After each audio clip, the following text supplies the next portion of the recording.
প্রধানমন্ত্রীর পরবর্তী বিদেশ সফর নিয়ে চলছে ব্যাপক আলোচনা। মালয়েশিয়া ও চীন সফর সফলভাবে শেষ করার পর তারেক রহমানকে সৌদি আরব, জাপান, ভারত, কুয়েত, তুরস্ক ও ইউরোপ সহ বিভিন্ন দেশ সফরের আনুষ্ঠানিক আমন্ত্রণ জানালেও আপাতত নতুন কোনো বিদেশ সফরে যাচ্ছেন না তিনি। সরকারের শীর্ষ পর্যায়ের সূত্র বলছে, সেপ্টেম্বরে জাতিসংঘের ৮১তম সাধারণ পরিষদের অধিবেশনের আগে দেশের অভ্যন্তরীণ উন্নয়ন, নীতি নির্ধারণ ও নির্বাচনী প্রতিশ্রুতি বাস্তবায়নেই মনোযোগ দিচ্ছেন প্রধানমন্ত্রী।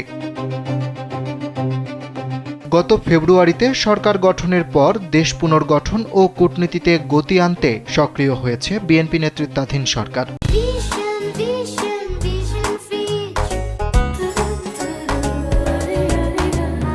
এর অংশ হিসেবে গত জুনে প্রধানমন্ত্রী তারেক রহমানের প্রথম দ্বিপক্ষীয় সফর ছিল মালয়েশিয়া ও চীন। ওই সফরে দুই দেশের সঙ্গে একাধিক গুরুত্বপূর্ণ চুক্তি ও সমঝোতা স্মারক স্বাক্ষরিত হয়, যা অর্থনীতি ও বৈদেশিক সম্পর্কের জন্য ইতিবাচক হিসেবে দেখা হচ্ছে। এই সফরের পর প্রধানমন্ত্রীর পরবর্তী গন্তব্য নিয়ে রাজনৈতিক অঙ্গন ও সাধারণ মানুষের মধ্যে কৌতূহল তৈরি হলেও সরকারের একাধিক মন্ত্রী ও উপদেষ্টা জানিয়েছেন, আপাতত নতুন কোনো বিদেশ সফরের সূচি নেই।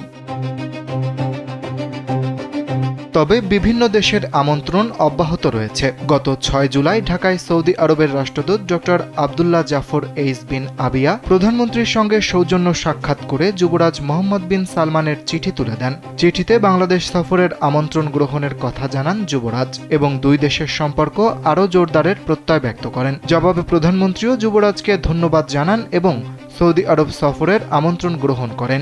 একই সময়ে সৌদি পররাষ্ট্রমন্ত্রী প্রিন্স ফয়সাল বিন ফারহানের বাংলাদেশ সফরের আগ্রহের কথাও জানান রাষ্ট্রদূত। এদিকে জাপান থেকেও একই ধরনের আগ্রহ প্রকাশ করা হয়েছে। ২৮ জুন ঢাকায় জাপানের রাষ্ট্রদূত সায়দা শিনিচি এবং পরে ১ জুলাই জাপানের বৈদেশিক সম্পর্ক বিষয়ক সংসদীয় উপমন্ত্রী শিমাদা তোমাকি প্রধানমন্ত্রীকে জাপান সফরের আমন্ত্রণ জানান। এদিকে আগামী ১২ ও ১৩ সেপ্টেম্বর নয়াদিল্লিতে অনুষ্ঠিতব্য ব্রিক্সের ১৮তম সম্মেলনে বিশেষ অতিথি হিসেবে অংশ নেওয়ার জন্য প্রধানমন্ত্রীকে আমন্ত্রণ জানিয়েছেন ভারতের প্রধানমন্ত্রী নরেন্দ্র মোদী। পররাষ্ট্র প্রতিমন্ত্রী শামা উবায়দ ইসলাম জানিয়েছেন, সেই আমন্ত্রণপত্র ইতোমধ্যে প্রধানমন্ত্রীর দপ্তরে পাঠানো হয়েছে।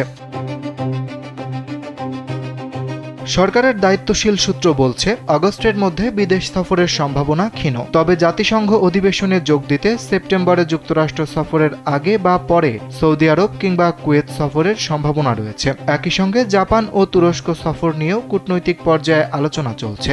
প্রধানমন্ত্রীর পররাষ্ট্র বিষয়ক উপদেষ্টা হুমায়ুন কবির জানিয়েছেন, বিভিন্ন দেশ থেকে সফরের আমন্ত্রণ এলেও সময়সূচি এখনো চূড়ান্ত হয়নি। পারস্পরিক আলোচনার মাধ্যমেই তা নির্ধারণ করা হবে। অরিত্র বাসু, কালবেলা।